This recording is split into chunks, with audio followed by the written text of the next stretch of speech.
የቤት እመቤት ጋይስ እግረኛው ሚዲያ ማለት ነው ስለ ሶፋንያስ ኢንተርቪው ሲያደርጉ ሶፋንያስን የጠየቁትን ጥያቄዎች አይታችኋል አይደለ?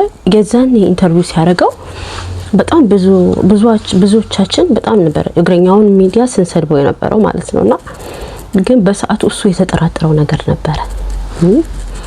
አላህ ጭንቄ ያለ ለማንኛውም በተወሰነው መልኩ ከዚህ በፊት ኢንተርቪው ያደረጉትን ቪዲዮ ማሳያችሁ ይሆናል ማለት ነው። ተከታተሉት እና በዚህ አጋጣሚ እንደዚህ ስም ያላቸው ሰዎች ጋዜጠኞች ምናምን ፌመሶች በእንደዚህ አይነት አጸያፊ ተግባር ሲገኙ በጣም ከባድ ነው ታውቃላችሁ። ምክንያቱም ብዙ ተከታዮች አላቸው። በጣም በስራ ምክንያት ከነሱ ጋር የሚገናኙ ገና ታዳጊ ልጆች አሉና ከባድ ነው፣ በጣም ከባድ። የቤት እመቤት ይላል ማለት ነው።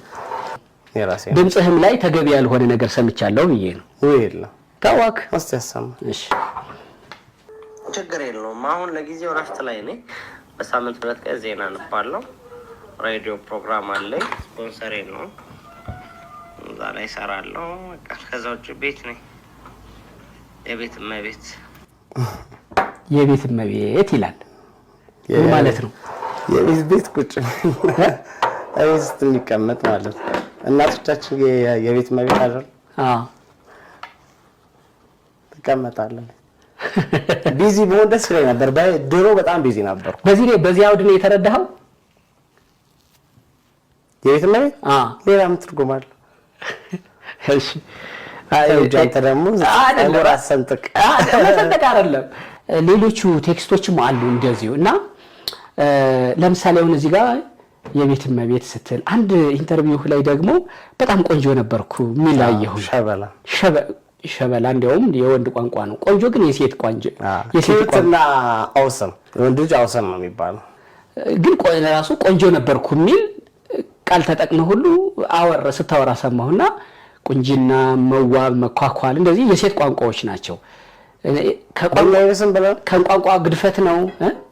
አይ ኖርማል ቋንቋ ነው፣ የጋራ መግባቢያ ቋንቋ ነው። የጋራ አይደለም። እኔ ለምሳሌ አውቃለሁ። እኔ ወንድ ቆንጆ ነኝ ሲል አላልፍም። ልክ አሁን እንደጠየቁ ምን ማለትህ ነው እለዋለሁ።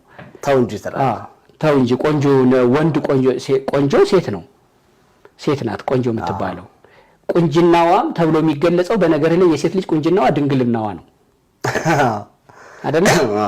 ስለዚህ ቁንጅና ለማን የተሰጠ ነው? ለሴት ማለት ያደላል አይደለም፣ ተፈጥሯዊ ነው። አንተ ቋንቋ ኢምቦርን ነው፣ የሴት ቋንቋ ነው። የሴት ቋንቋ ጠቅሰህ ራስህን ቆንጆ ነበርኩ እንዲህ ነበርኩ ምናምን ስትል ሰማሁ። እዚህ ጋር ደግሞ